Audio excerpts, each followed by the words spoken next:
जी, अस्सलाम वालेकुम रहमतुल्लाहि व बरकातुहू। मेरा नाम यासिर महमूद। आज हम बात करेंगे पंजाब ड्रग रूल्स, जो कि अभी रिसेंटली चेंज होने जा रहा है और उसका ड्राफ्ट आ चुका है। तो Punjab drug rule last time जो चेंज हुआ था 2007 में चेंज हुआ था, और जिसका नाम यही था पंजाब ड्रग रूल। अब उसका नाम चेंज करके पंजाब थेराप्यूटिक गुड्स रूल 2022 यानी कि 2022 उसका नाम रख दिया गया। उसमें टोटल 32 अमेंडमेंट्स हैं। कुछ छोटी हैं, कुछ बड़ी अमेंडमेंट्स हैं, कुछ को रिकन्सिडर किया गया है और कुछ को ऐड किया गया। तो मैं आपको मेन जो अमेंडमेंट्स के अंदर हुई हैं इस दफ़ा वो मैं आपको बता देता हूँ। जो नया एडअप हुआ है इसके अंदर Punjab good therapeutic goods rules के अंदर पहले फार्माकोविजिलेंस नहीं था, वो अब इसके अंदर ऐड कर दिया गया। फार्माकोविजिलेंस का मतलब ये होता है कि आपने एडीआर्स मॉनिटर करने हैं और वो फिर आपने पंजाब गवर्नमेंट को प्राइमरी एंड सेकेंडरी हेल्थ को सेंड करने हैं, और वो फिर आगे आपको अपसाला को या ड्रैप रेगुलेटरी अथॉरिटी इस्लामाबाद को सेंड कर देगी। ये इसका एक प्रोसेस होता है, फ्लो होता है। उसके बाद इसके अंदर फार्मेसी सर्विसेज को ऐड किया गया। पहले इसके अंदर फार्मेसी सर्विसेज नहीं थी। फार्मेसी सर्विसेज के अंदर ये क्लिनिकल ट्रायल्स फेज़ 4 आते हैं कि अगर आपने नई डोजेज फॉर्म जो कि ऑलरेडी मार्केट के अंदर अवेलेबल है और आपने नई डोजेज फॉर्म ऐसी ही कॉपी करके बनाई है, लेकिन उसके अंदर एक्सिपिएंट्स को चेंज किया है या कुछ और चेंज किया है, तो उसके लिए क्लिनिकल ट्रायल फेज़ 4 जो उसकी मैंडेटरी हो जाती है, तो वो आपने करनी है। तो उसके लिए भी आपको पहले से परमिशन लेनी पड़ेगी। ये ड्रैप रूल के अंदर ऑलरेडी था, फार्माकोविजिलेंस भी और फार्मेसी प्रैक्टिस भी, लेकिन पंजाब के रूल में नहीं था, तो ये एडअप कर दिया गया है।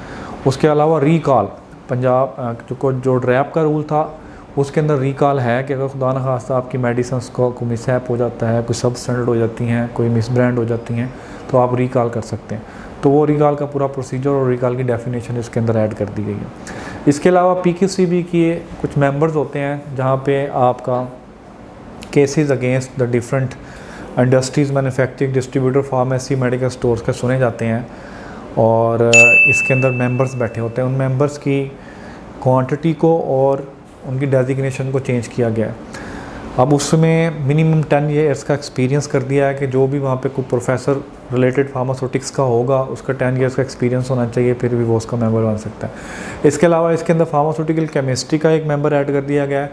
एनालिटिकल केमिस्ट्री का मेंबर जो पहले नहीं था वो ऐड कर दिया गया है। बायोटेक्नोलॉजिस्ट विद 10 ईयर एक्सपीरियंस वो इसके अंदर ऐड कर दिया गया है।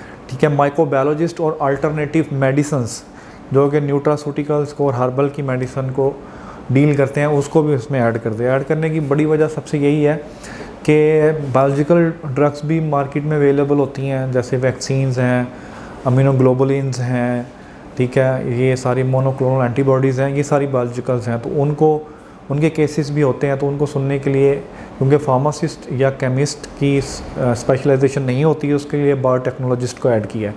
इसके अलावा आजकल आपको पता है न्यूट्रासूटिकल का और हर्बल का बहुत दौर है। उनकी medicine capsules oral doses form में अवेलेबल होते हैं। उनके केसेस को सुनने के लिए अल्टरनेटिव मेडिसिन्स के नाम से एक एक्सपर्ट ऐड किया गया है।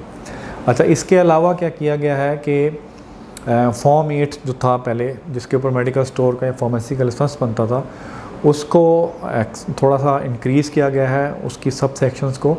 वो अब फॉर्म 8 1 2 3 ABCD तक जो सा है वो बनाया गया है, जिसके अंदर मेडिकल डिवाइसेस का फॉर्म भी आपको लेना पड़ेगा सेल्स परचेज के लिए। अल्टरनेटिव मेडिसिन्स जिसके अंदर हर्बल न्यूट्रासूटिकल्स आती हैं उसके लिए भी आपको सेल करने के लिए अलग से फॉर्म लाइसेंस लेना पड़ेगा। जैसे आपके पहले तिब वाले या होम्योपैथिक वाले इसमें ऐड नहीं थे, उनके लिए लाइसेंस की ज़रूरत नहीं होती थी, तो अब वो भी ऐड कर दिया गया। मेडिकल स्टोर और फार्मेसी तो ऑलरेडी ऐड है। अच्छा, बी कैटेगरी को ऐड कर दिया गया है। पहले बी कैटेगरी नहीं थी इस ड्रग रूल के अंदर, अब उसको एज मतलब है कि बी कैटेगरी असिस्टेंट फार्मासिस्ट के नाम से उसको ऐड कर दिया गया है।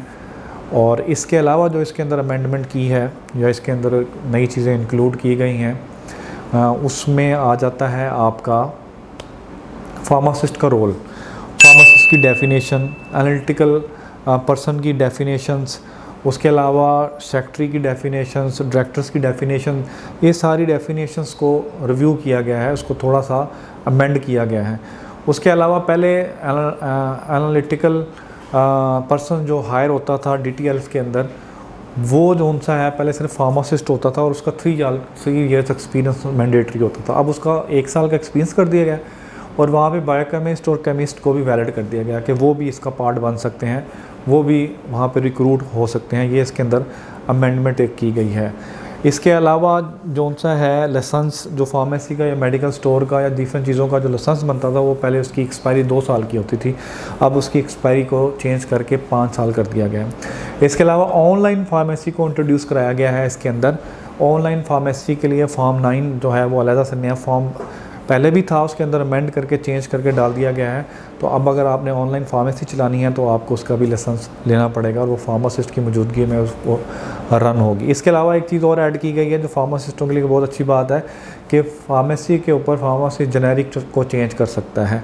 अगर कोई ब्रांड अवेलेबल नहीं है, उसका जेनेरिक पढ़ के किसी दूसरा जेनेरिक जो सा है वो फार्मासिस्ट सजेस्ट कर सकता है पेशेंट को कि अगर आप ये लेना चाहें तो आप ये ले सकते हैं। तो इस तरह की काफ़ी चीज़ें जो सी हैं ये एडअप की गई हैं। ये एक बड़ा अच्छी एक अमेंडमेंट है और थेराप्यूटिक गुड्स का नाम दे दिया गया है। इसमें मेडिकल डिवाइसेस भी ऐड हो गई हैं, इसके अंदर ड्रग्स भी आ गई हैं, इसके अंदर आपके न्यूट्रास्यूटिकल की प्रोडक्ट्स भी आ गई हैं, इसके अंदर आपकी हर्बल की मेडिसिन्स भी आ गई हैं, होम्योपैथिक की मेडिसिन्स भी आ गई हैं। इसको ब्रॉड सेंस में थेराप्यूटिक गुड्स का नाम दिया गया है। इवन कि ऐसी कॉस्मेटिक्स जिनके अंदर कोई इस तरह की विटामिन्स टाइप्स चीज़ें या मेडिसिनल ड्रग्स टाइप चीज़ें इस्तेमाल हो रही हैं, वो भी इसका पार्ट बना दिया गया है। तो होप है आपको समझ आ गई होगी और इंशाल्लाह अगली वीडियो के साथ फिर हाज़िर होऊंगा। शुक्रिया, जज़ाकल्लाह।